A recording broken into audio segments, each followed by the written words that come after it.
Ya estamos terminando el 5º mes del año, qué barbaridad. Ay, y luego vendrá el 6º y luego el 7º. Y luego ya otro año nuevo.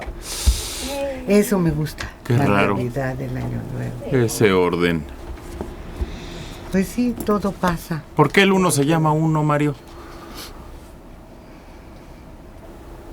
Creo que es de lo más antiguo del indoeuropeo. ¿Y el 2-2, Adela? Ay, no tengo ni la menor idea. ¿El 3-3? Nunca me preocupé. Porque es después del 1 y el 2. ¿El 4-4, César? Ay, no. El 5-5, Jaime. Desde aquí te brinco, así es. Ese sí jugaba burro. Ese sí jugaba burro. 7. No, es que hay algunos que no puedo decir al aire. 8 también era pesado, ¿verdad? Sí, claro. Pico no sé qué. Y 9. La colita se te mueve. El más decente. Te hablan, Jaime. Son los ángulos. Alguien decía que eran los ángulos que tenía cada número. No sé si sea la explicación. Pero los números no tienen ángulos. Pero así, que el 1 era así. Un palito, vamos. Cero ángulos. No existía el 0. Acuérdate que el 0 llegó Bueno, después. pero el 1 no tiene ángulos. Por eso. Lo que pasa es que para esta cosa tan forzada, al 1 se le ponía arriba una como copetito. Y ya, entonces ya había un ángulo. Esto está inventado por alguien totalmente sin ocupación.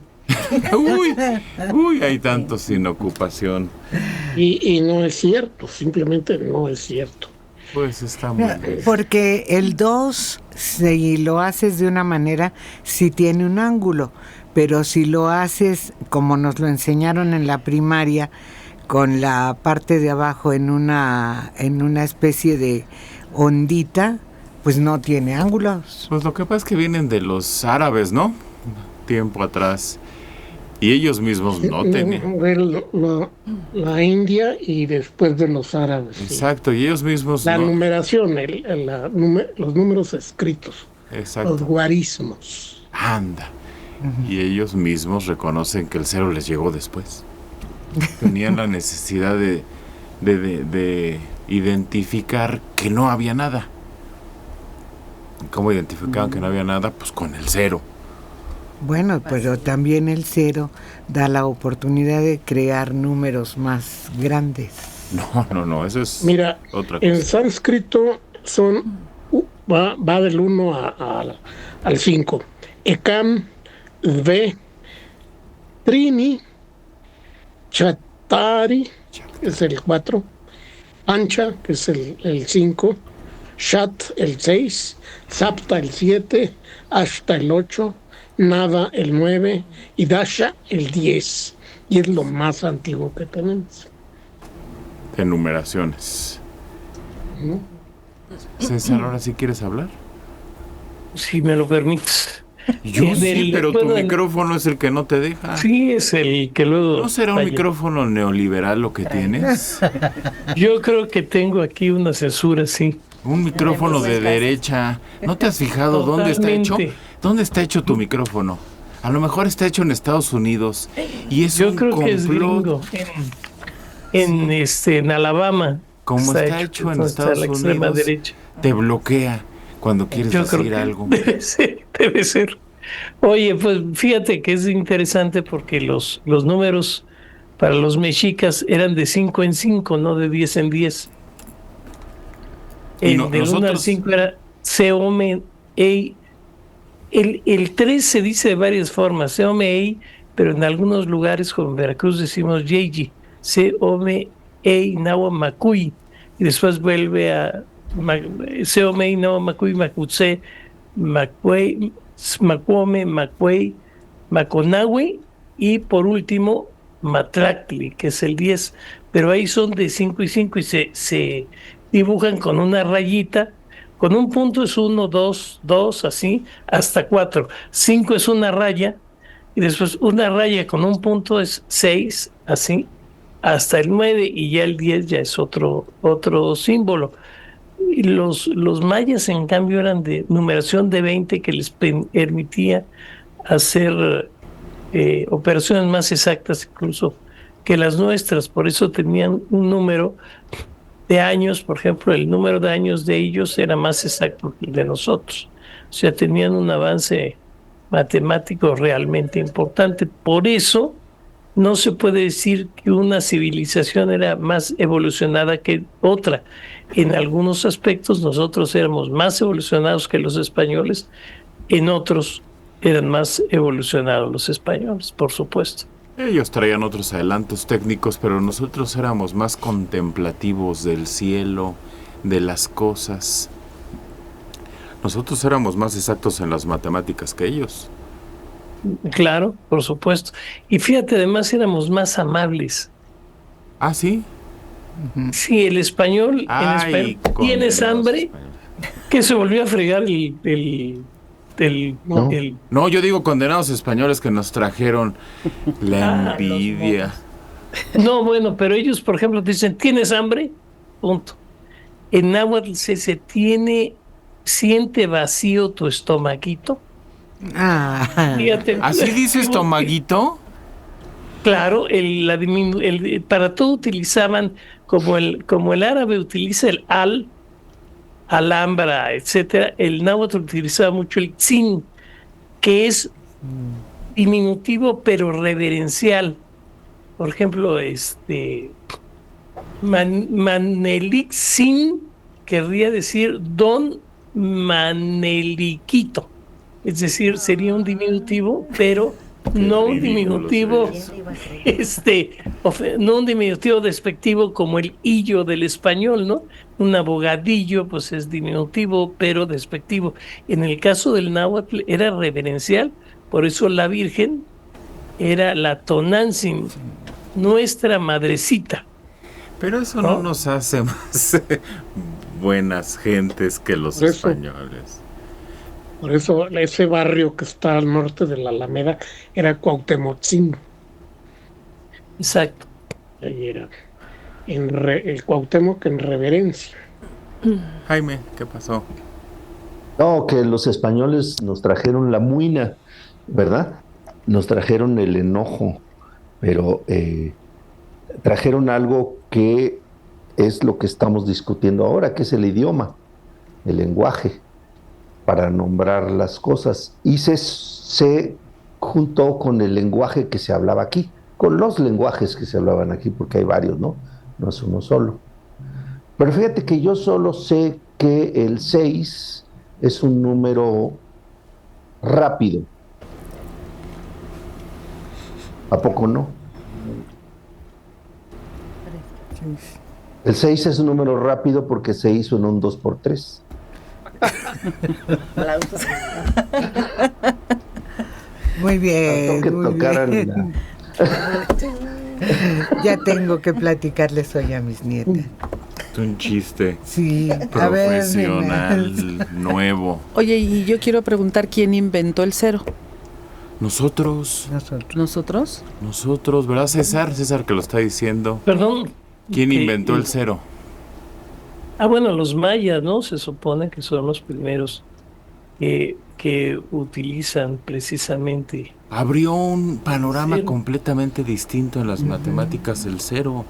Parece una tontería, pero el señalar que no hay nada con el cero cambió toda la visión que tenían. Y eso que ellos ya venían pues, en una etapa muy avanzada. Eran culturas mucho Sí. más antiguas. Sí, en ese sentido solo compiten los chinos. Pues sí, las culturas orientales, ellos se habían cerrado y a pesar de haberse cerrado, habían evolucionado más culturalmente incluso que la Europa, pero fíjate que finalmente siempre los vencedores son los que avanzan en un solo campo, en las armas. Punto. Si tú avanzas en las armas, puede ser que absorbas la cultura del invadido, puede ser que te mejore, pero siempre vas a vencer si evolucionas en las armas. Los chinos, a pesar de haber inventado la pólvora, no habían avanzado tanto en las armas y por eso fueron sometidos. Un invento trascendental, el rayado del cañón. El rayado del cañón le permitió a los occidentales y americanos el precisar dónde iba a pegar la bala, con una precisión de centímetros. En tanto no hubo esto, disparaban una bala y podía caer donde fuera. La diferencia era abismal. Curiosamente, la primera vez que se usaron armas con rayado fue en la batalla del 5 de mayo. Y eso determinaba la superioridad de los franceses, perdón, de la invasión francesa. Y eso determinó una gran ventaja para los franceses. Pero este tipo de evoluciones, cuando eran de armas, eran muy, pues era lo que determinaba vencer. Y hubo armas que se perdieron. Hubo un arma que se hacía con un espejo muy grande que reflejaba al sol y se proyectaba sobre las velas de los barcos y los incendiaba. Por ejemplo, esa es griega. Y se perdió, no se Fuego sabe. griego Sí. también. Nunca sirvió. Griego. Está comprobado que esa arma nunca No. existió, no funcionó. Era un invento, una teoría, pero nunca funcionó. El fuego griego que usaban era una especie de napalm.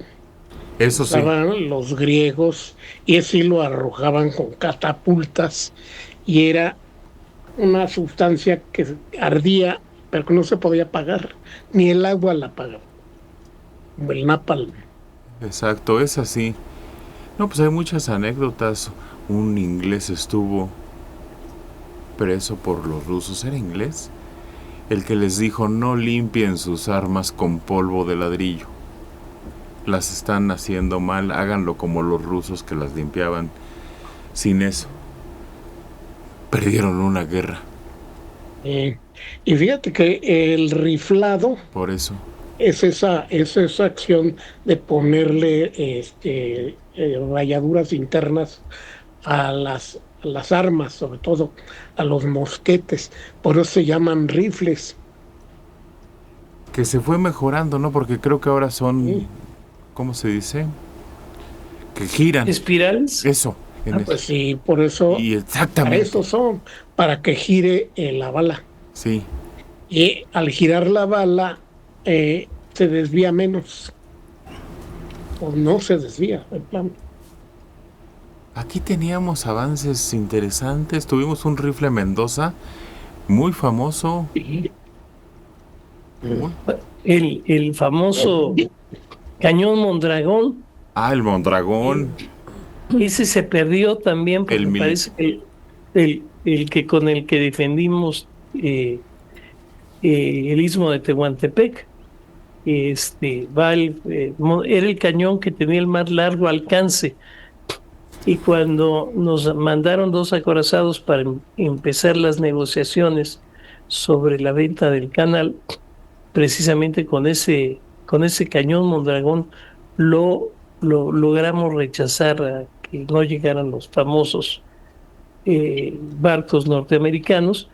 Y por cierto que no hay más que una foto del cañón Mondragón porque se vendió a algún país del Medio Oriente y ahí perdió. Hay otra que es una ametralladora Mondragón, que esa sí está exhibida ahí junto al museo que está junto al Club de Periodistas. Ahí aparece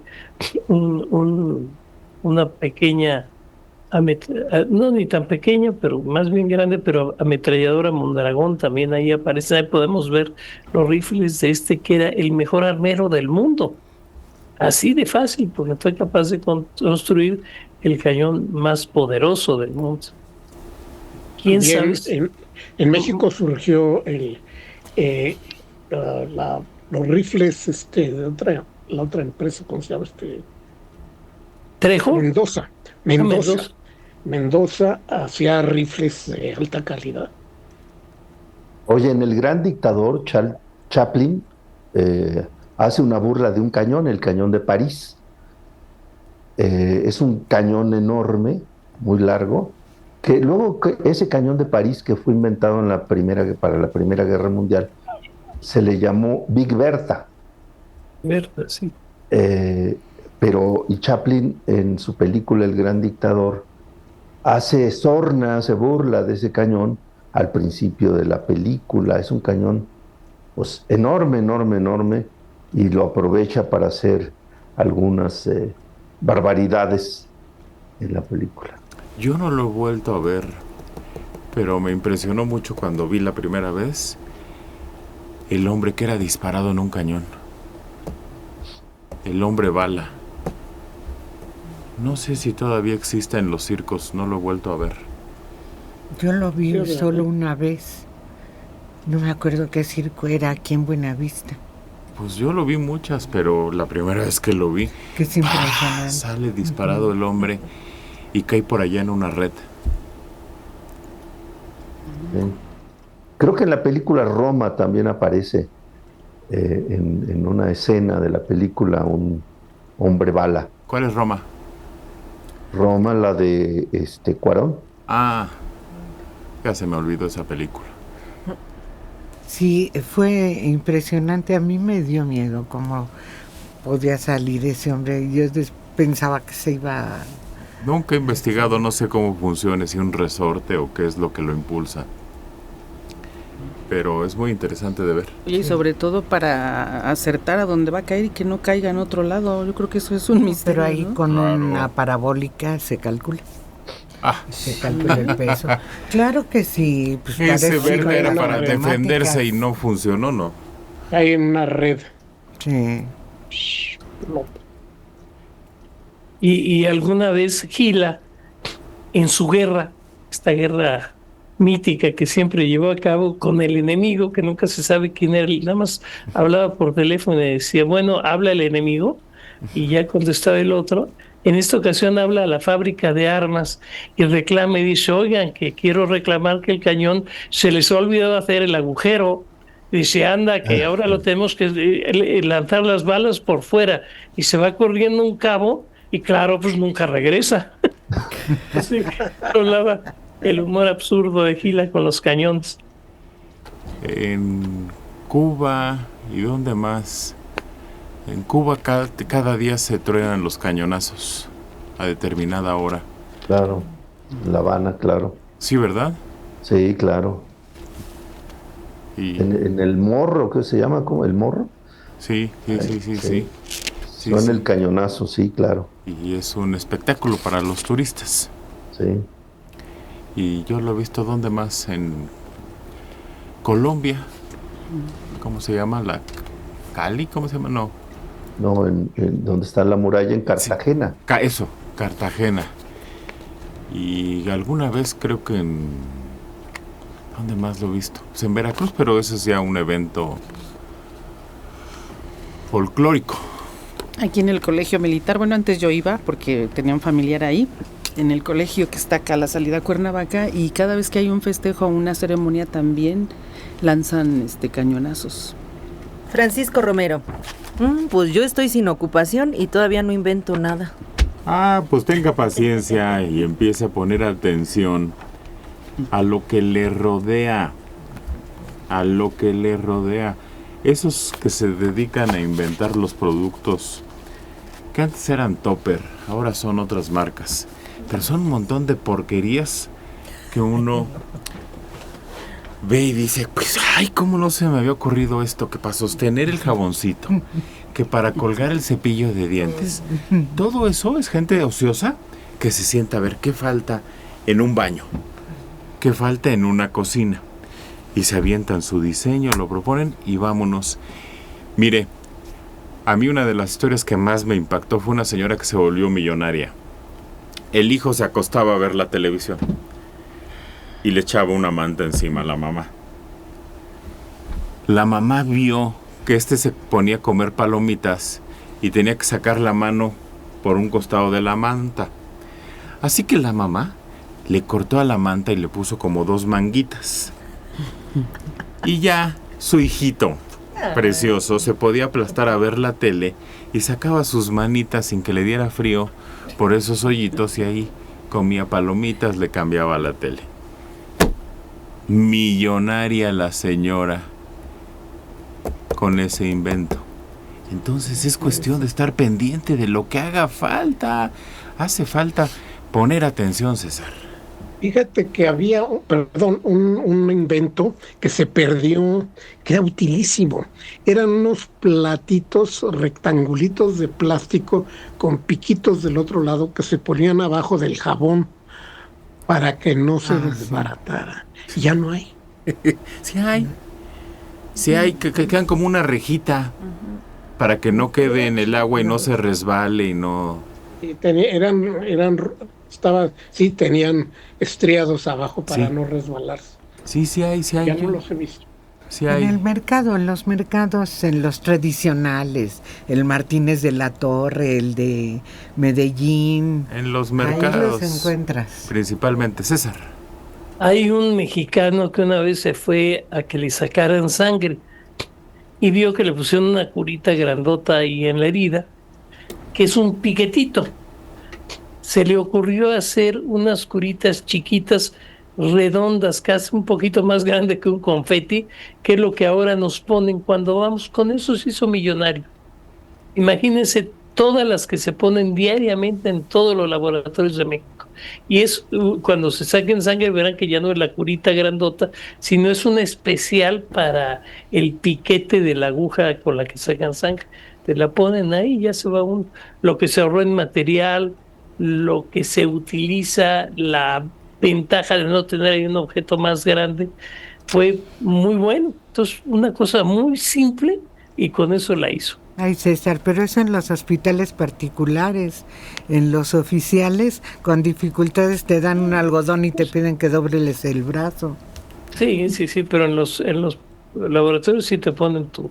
Y también cuando te hacen, a mí me lo han puesto en el ISSSTE, cuando me han sacado sangre esa curita. Sí, cuando te hacen estudios, pero aquí en México estamos lentos en patentes, ni siquiera las universidades promueven eso y se ha vuelto muy complicado, mientras que en Estados Unidos tienen un ritmo, en China y en esos países de Europa, oye, es increíble, pero Estados Unidos tiene lugares donde nada más se dedican a eso, pura gente sentada viendo un objeto, a ver qué se les ocurre, Dora.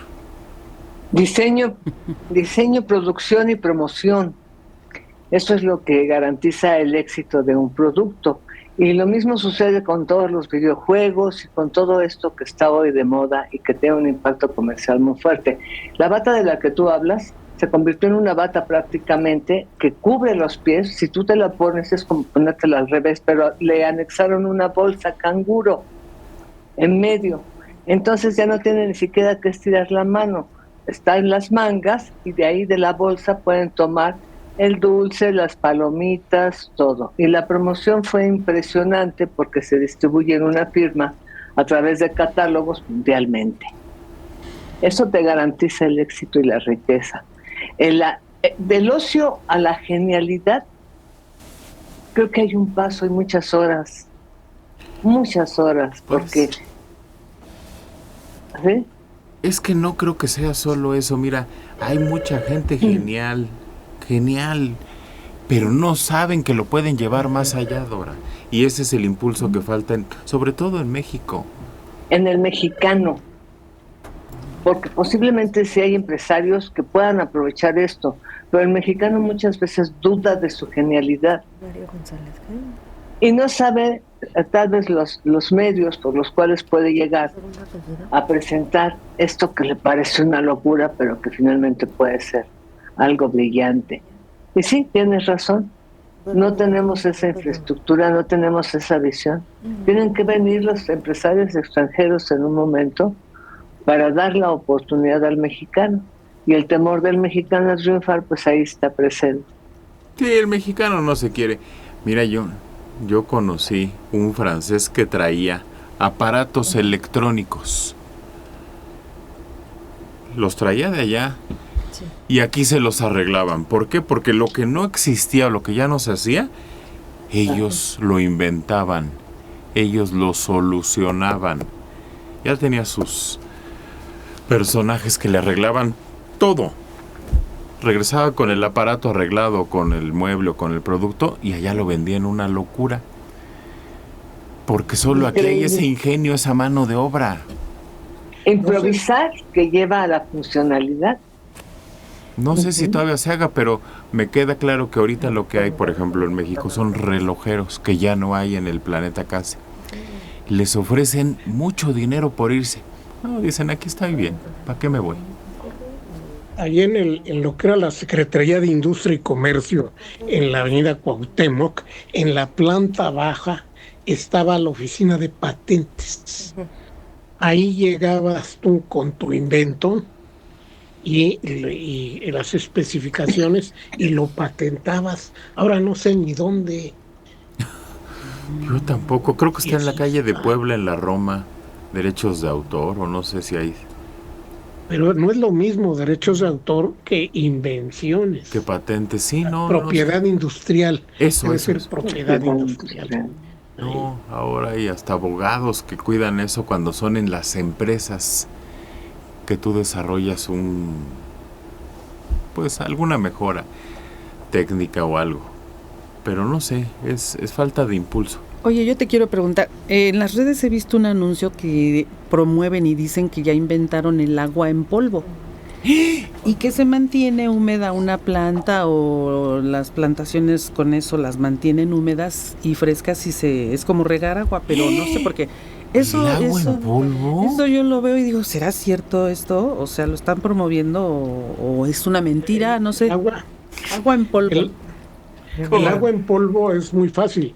Le pones y le agregas agua y ya tienes. No, polvo. A lo que se refieren. No, pero el agua tiene un gel.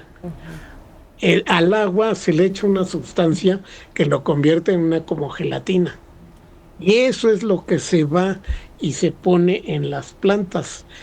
Pero el volumen es el mismo, es decir, el agua no puede ser comprimida. Pero es muy bueno. Quien tiene plantas, esas bolas de gel, pero no las es agua, las mezcla uno con la tierra y luego riegas la plantita.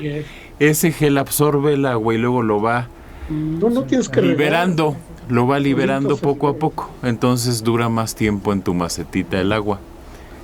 Yo decía, y eso nunca lo he visto. Bueno, me llamó la atención ese anuncio y lo he visto varias veces. No, mira, los más avanzados en el manejo del agua son los Emiratos.